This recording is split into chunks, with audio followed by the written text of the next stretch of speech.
That sentence, sharp, dismissive, and delivered with absolute certainty, wasn't spoken by a stranger online or a bitter coworker.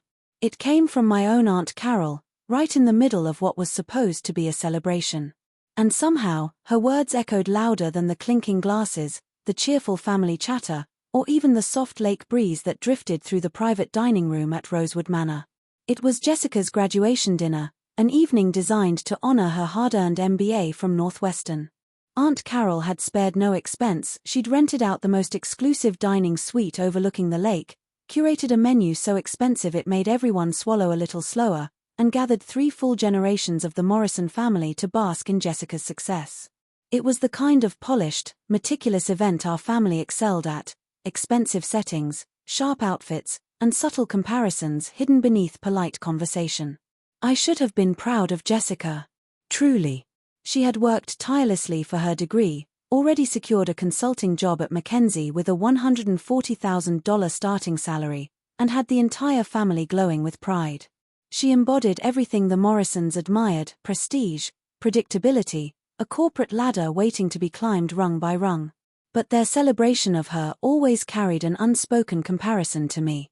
I sat quietly at the far end of the long table, cutting into my salmon while the familiar dynamic unfolded. Compliments flowed toward Jessica, then drifted toward the rest of the family, only to circle back to me with the same disapproving undertone they'd carried for years. "And you, Alex?"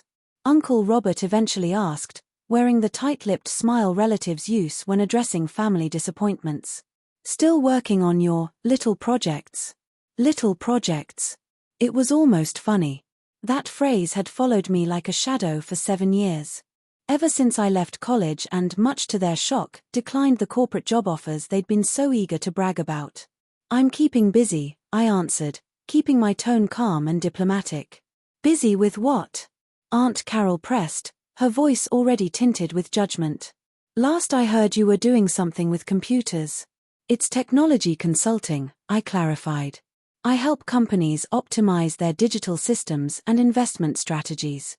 Jessica leaned forward, genuinely curious. "That actually sounds fascinating.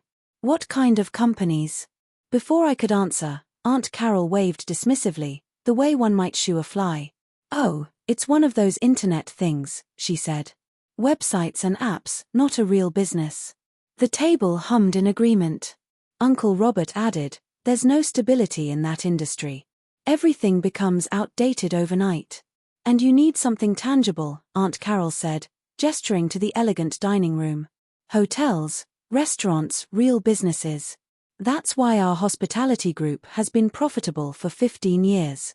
And she wasn't wrong. Morrison Hospitality had grown from a single boutique hotel to a chain of 12 properties across the Midwest. It was her pride, her legacy, her proof that traditional methods still reigned supreme.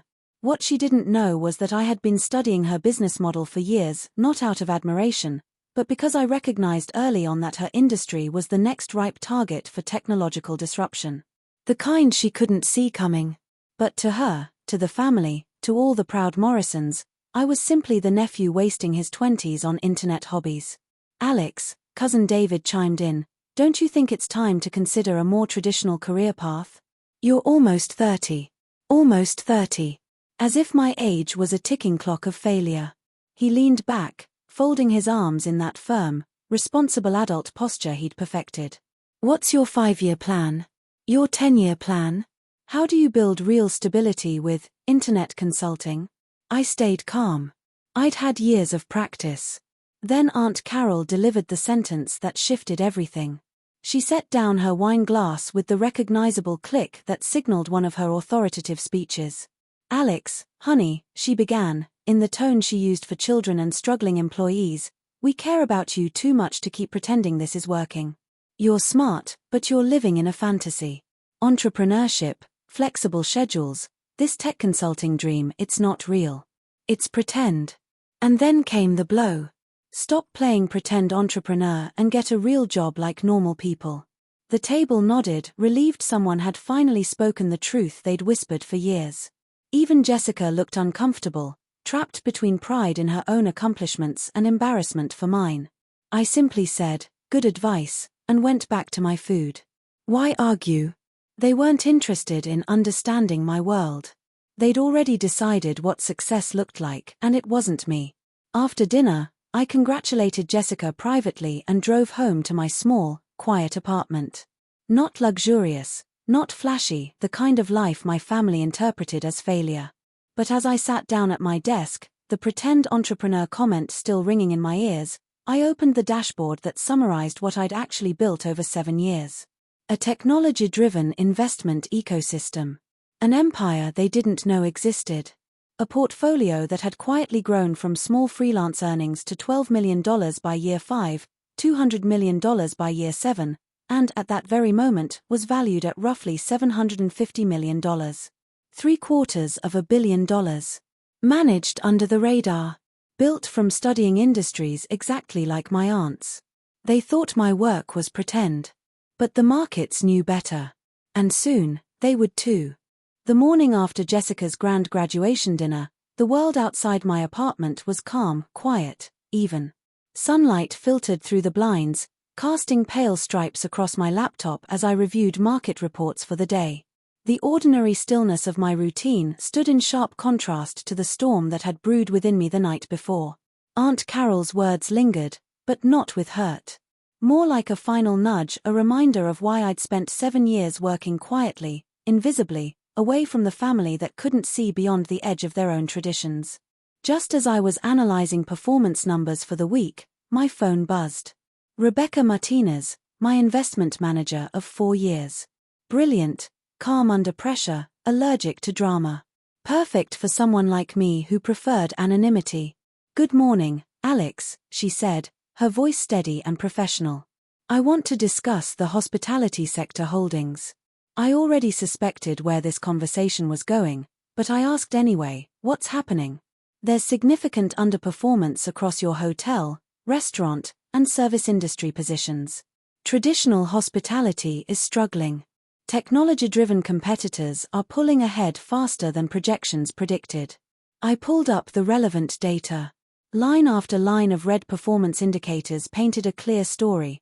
The old hospitality model, built on fixed assets, high operating costs, and inflexible systems, was cracking under digital pressure.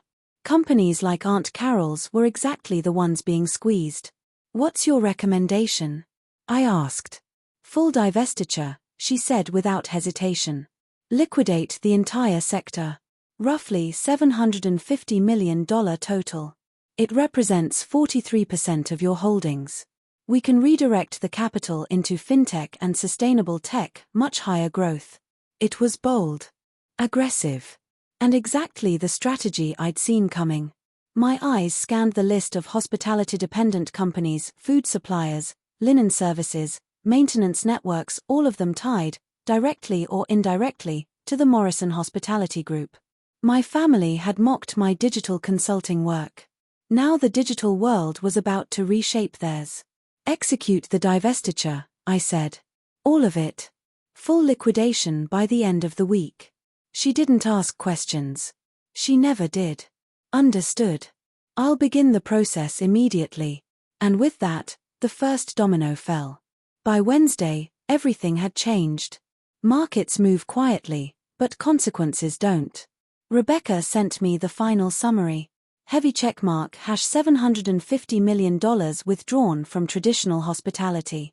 Heavy checkmark all capital redirected into fintech and sustainable tech. Heavy checkmark portfolio projected to grow 20 to 30% annually. It was a perfect strategic move. But the shockwaves hit companies like Morrison Hospitality instantly. By Thursday morning, my phone rang again. For the first time in months, the caller ID showed Aunt Carol. Her voice was tight, strained in a way I'd never heard. "Alex, I need to ask you something strange. Do you know anything about institutional investors?" "Some," I said gently. "Why?" "Our suppliers are having issues. The linen company, the food distributor, our maintenance services, everyone is saying major investors pulled funding. They're talking about downsizing, raising prices, reducing operations." I made careful, neutral noises as I checked her suppliers' names on my laptop. Every single one had been in my divestiture. "It's like," she continued breathlessly, Someone pulled support from the entire industry all at once. That does sound unusual, I replied. She inhaled shakily. Morrison Hospitality depends on these relationships. If supplier costs rise even by 20%, our margins collapse. I understood. Better than she realized. The real panic arrived on Friday. Alex, Aunt Carol said when she called again, her voice trembling, I need help. Professional help. What happened? Our bank is reviewing our credit lines. 3 major suppliers filed for bankruptcy. Insurance premiums are skyrocketing. It's like the entire hospitality industry is collapsing overnight. I didn't say that it was collapsing because $750 million suddenly evaporated from it. Instead, I asked calmly, how can I help?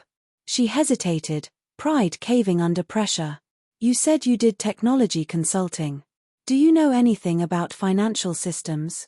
Investment strategies? Business restructuring? This was the moment. The opening that 7 years of dismissal had delayed. I have experience in those areas, I said. Would you like me to take a look at the situation? Could you? She whispered, her voice cracking. I know we haven't always supported your choices. But I don't know who else to ask. And just like that, the family's pretend entrepreneur became the one person who might save them. Sunday afternoon, I walked into Morrison Hospitality headquarters. It had been years since I'd last stepped into the place.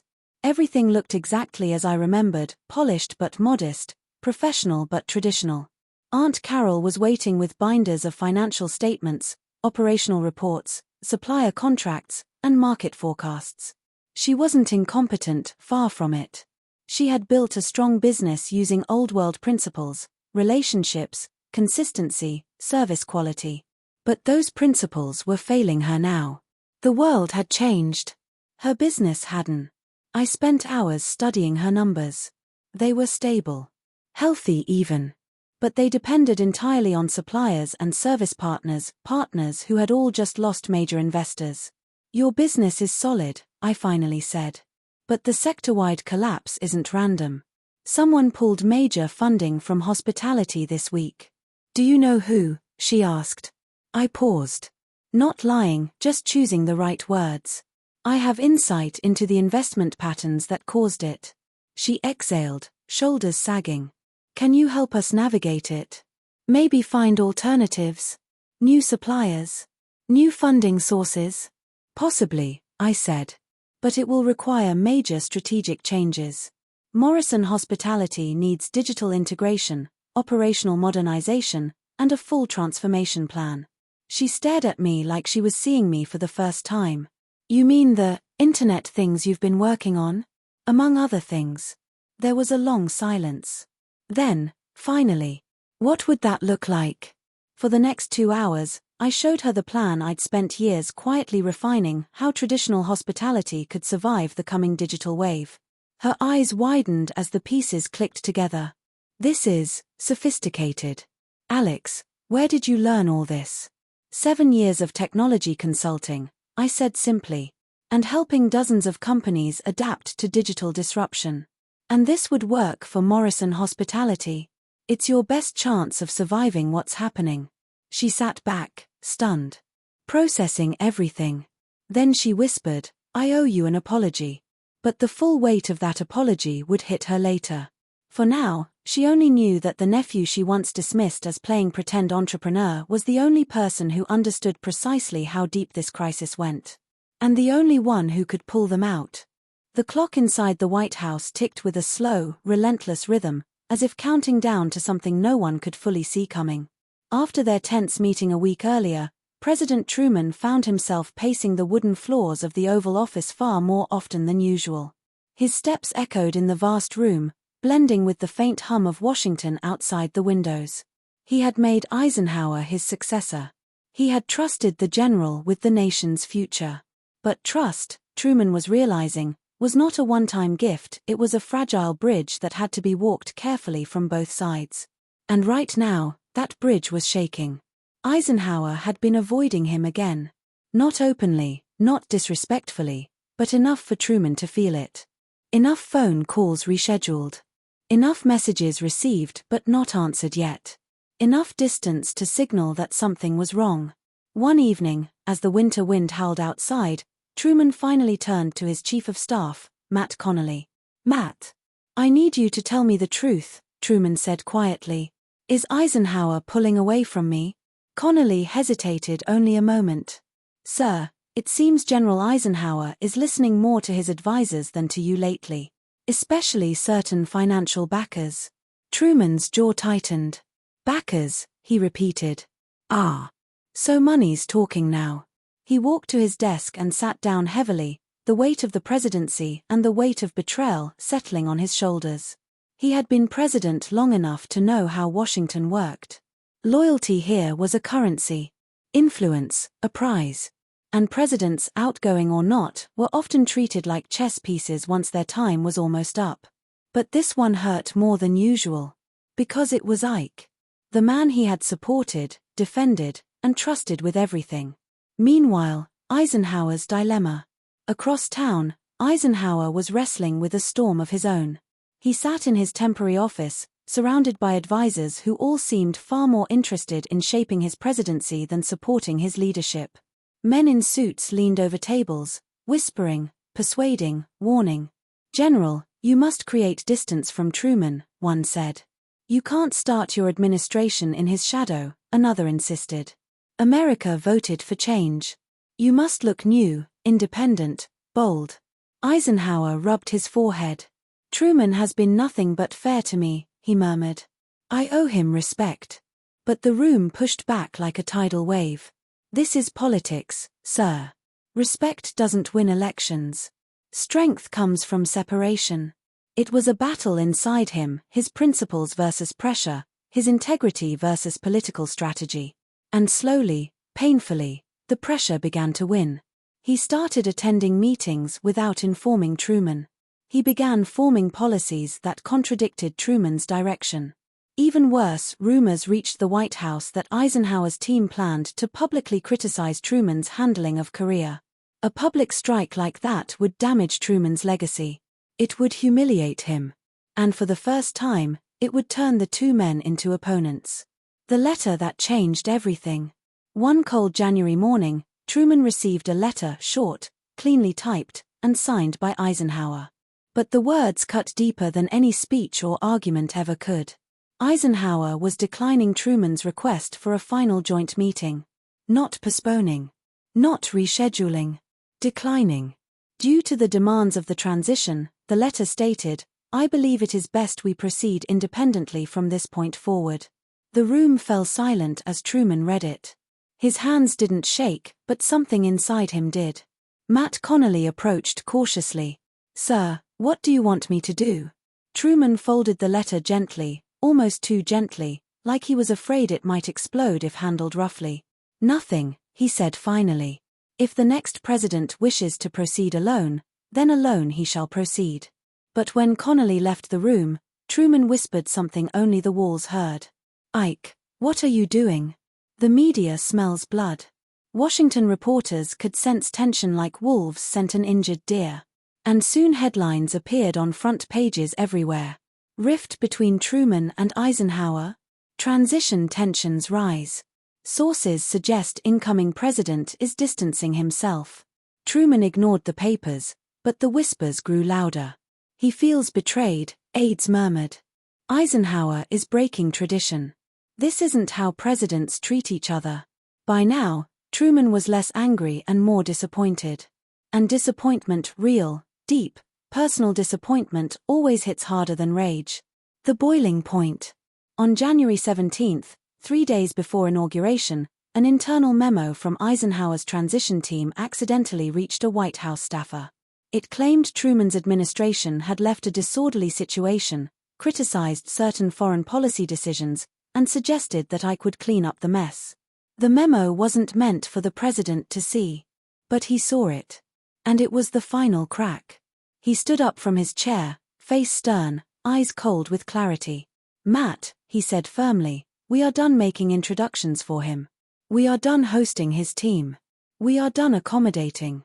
Truman had reached the point where disappointment transforms into decision. A point every leader eventually hits. When respect is not returned, distance becomes the only answer. And that's when he made the choice that would become one of the most talked about decisions in presidential history. The night before it happened, Washington felt unnaturally quiet.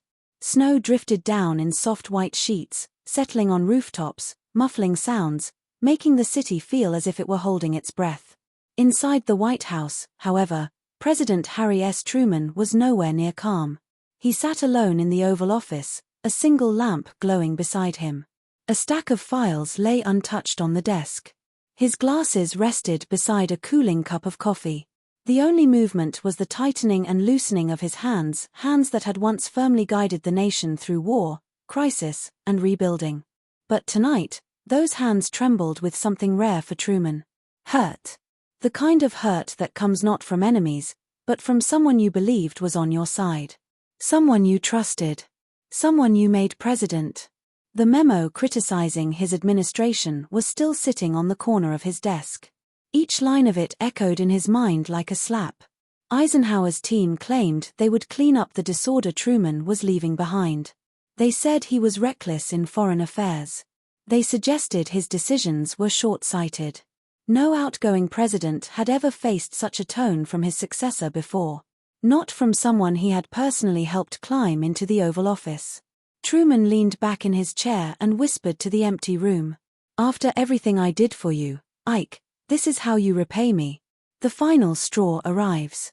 Early the next morning, as the White House staff hurried through their routines, a new message arrived from Eisenhower's transition headquarters. It wasn't hostile, but it wasn't warm either. Eisenhower was requesting to enter the White House again without notifying the president beforehand. This was the third time. 3 visits ordered. 3 times the President of the United States found out only after the general had left the building.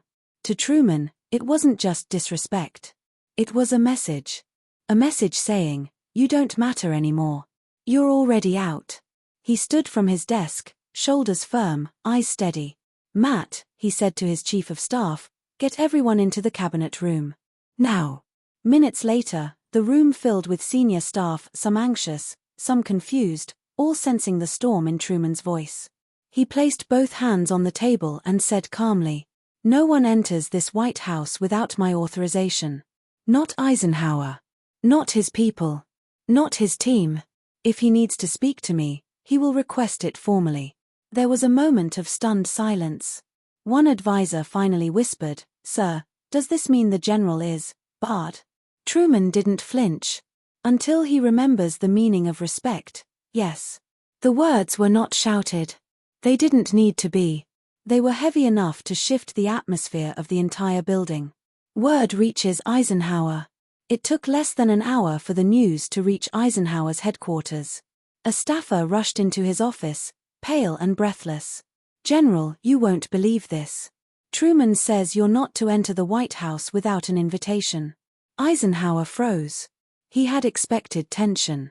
He had expected distance. But banishment? That was something else entirely. He dismissed the staffer and closed the door. Then he sat down slowly, staring at the wall. He remembered every moment Truman had backed him. He remembered how Truman had offered him the presidency when he himself wanted to retire peacefully. He remembered the kindness, the confidence, the unwavering belief. And now, it was all shattered. Part of him was angry. Part of him felt guilty.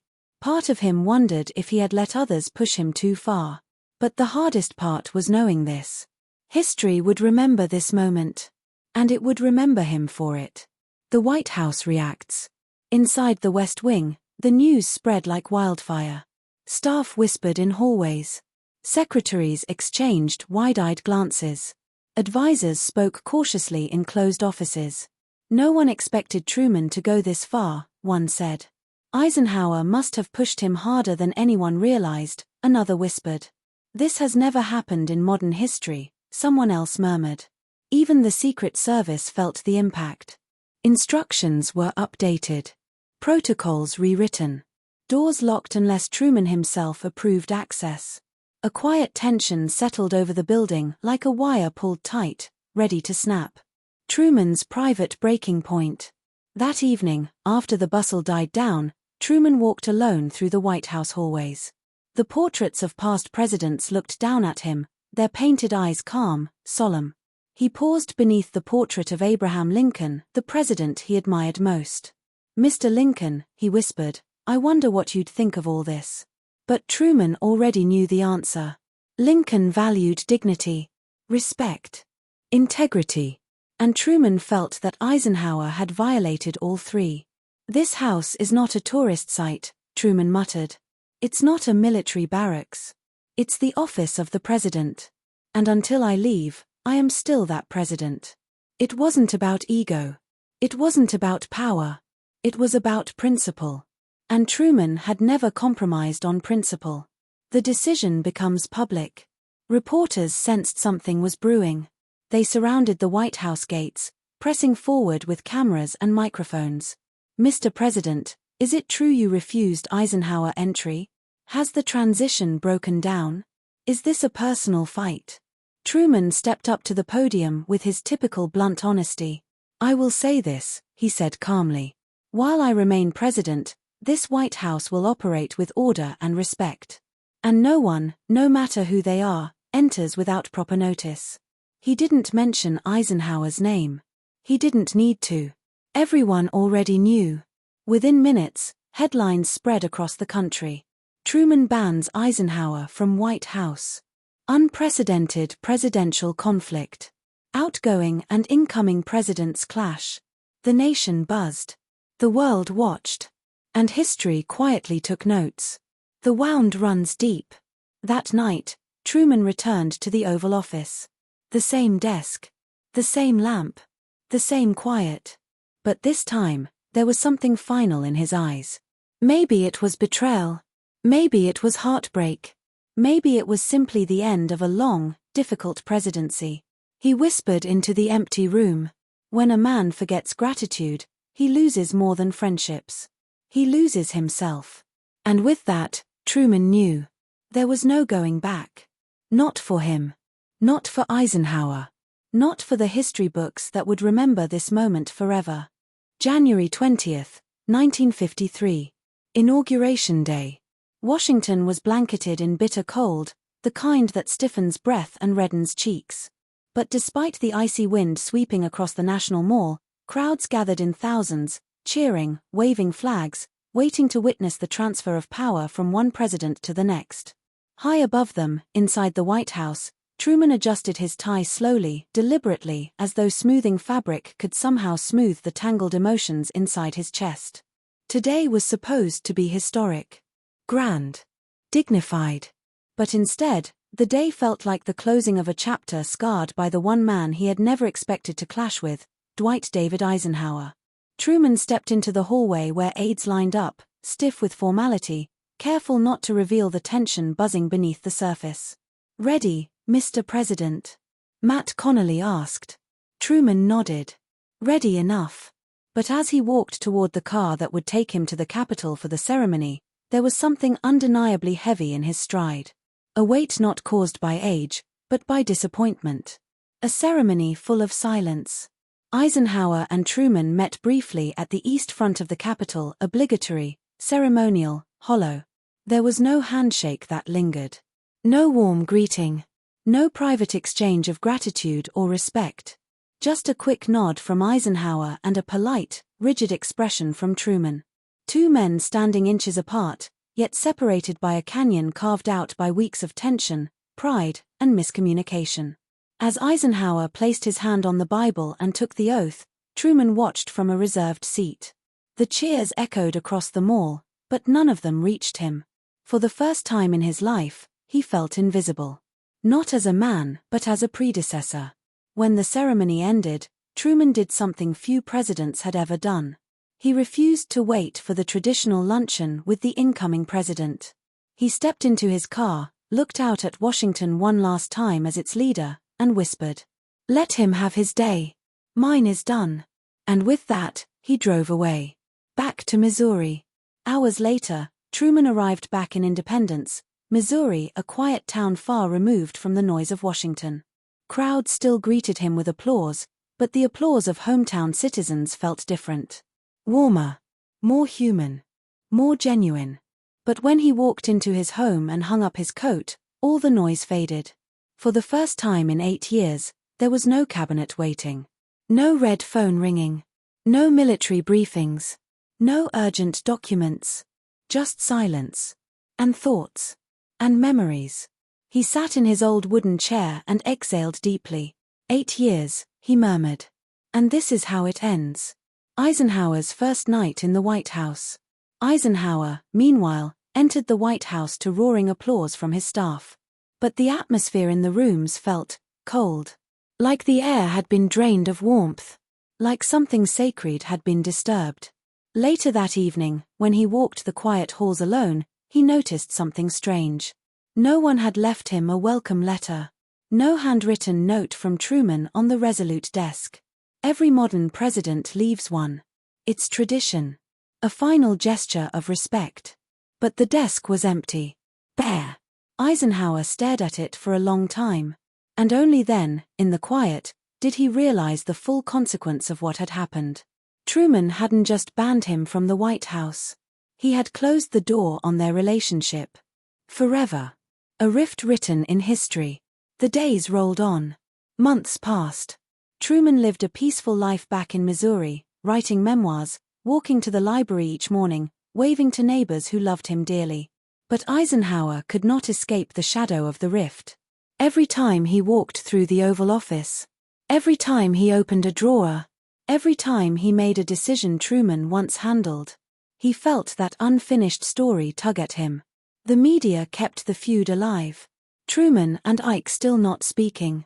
Former president calls successor ungrateful. Eisenhower avoids comment on Truman tensions. Behind closed doors, Eisenhower admitted to his closest friends, "I mishandled things." Truman deserved better. But pride on both sides kept the silence alive. Years passed. Then a decade. Then 2. And still, the two men never reconciled. The final reflection. One quiet afternoon in the early 1970s, Truman, much older now, his hair silver, his walk slower, sat near the window of his home. The sun poured softly across the table, illuminating stacks of letters, papers, and old photographs. He picked up one photograph in particular.